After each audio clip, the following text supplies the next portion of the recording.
Okay, so now that we've looked at some of the rhythmic devices that Bird was wont to use, I want to talk about what I'd call the greater rhythmic picture of his lines. And all this means is that we're looking at how he used these devices together to construct phrases. Now, I made a video about playing through the changes, and in it, I really stressed the importance of being able to hear and sing lines that sounded idiomatic with regards to rhythm. But in this video, we're basically going to find out why or how something sounds bird-like. So if you want to hear and sing lines that sound like in that style, what does that mean? What are those elements that make it sound the way it does? So today I want to look at excerpts from a live recording of Confirmation from 1949. Let's check out Bird's opening phrase. He plays 1, 2, 3, 4, 1.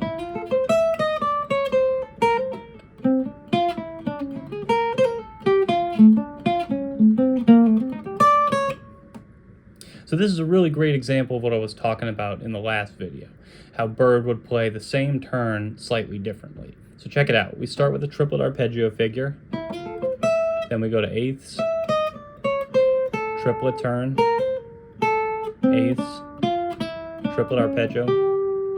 This is a turn closer to sixteenths, then back to eighths, then a 16th arpeggio. That sure is a lot of stuff rolled into one. So let's take another line. This one's from the first half of the bridge, and it goes like this. 1, 2, 3.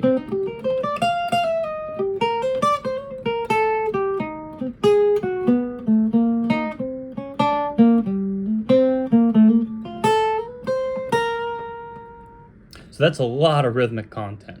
He starts with a 16th note arpeggio figure, and this might look a little different because instead of going up in thirds, 1, 3, 5, 7, 9, 11, like we'd expect, he throws the root in before the 9. That's pretty cool. Then instead of just eighth notes, he repeats the first note and makes it a 16th note run. Then we have some triplets. Here's that 16th note triplet turn, 16th note triplet turn I was talking about earlier. Then eighths, group of 3,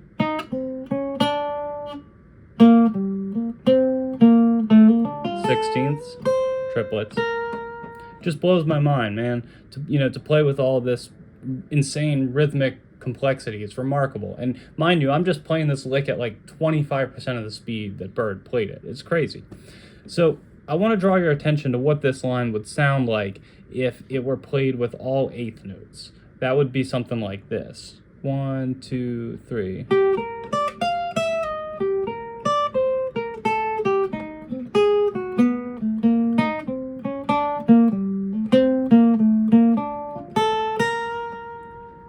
Now, that's nowhere near as exciting as what Bird played, but it's still a great line with some great alternatives for some of the figures. I'm going to talk about this in another video, but when we're learning material, there's this idea of understanding it in a way that we're actually going to use it. So, for example, maybe you learn this line and think, I'm never going to use an arpeggio like that, right? Instead of throwing the baby out with the bathwater and saying, well, I got to find a new lick that I'll use, just change part of it. It's much better to grab something like 2, 3.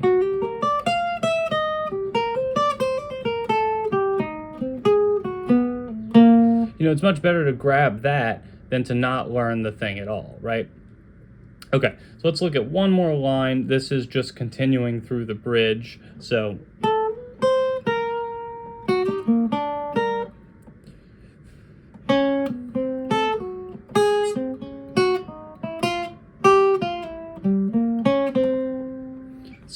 we start with a descending triplet figure. And then the next part is all eighths, but displacement and groups of 3 make it so interesting. So 1, 2, 3. The 4, an avoid note on the downbeat. Jazz school would never, Group of 3 here. Here. It's crazy, man, the architecture of this stuff. And remember that this line and the last one were all just one 8-bar phrase. So include the first line, and it's all from the same one chorus solo. All that to say is, I'm not just cherry picking here. Hopefully you can see that these ideas run through almost everything that Bird did. They're not just like occasional cool things that he played. They were truly the essence of his style, what made him so unbelievably hip, even by today's standards, nearly a century later. All right, cool.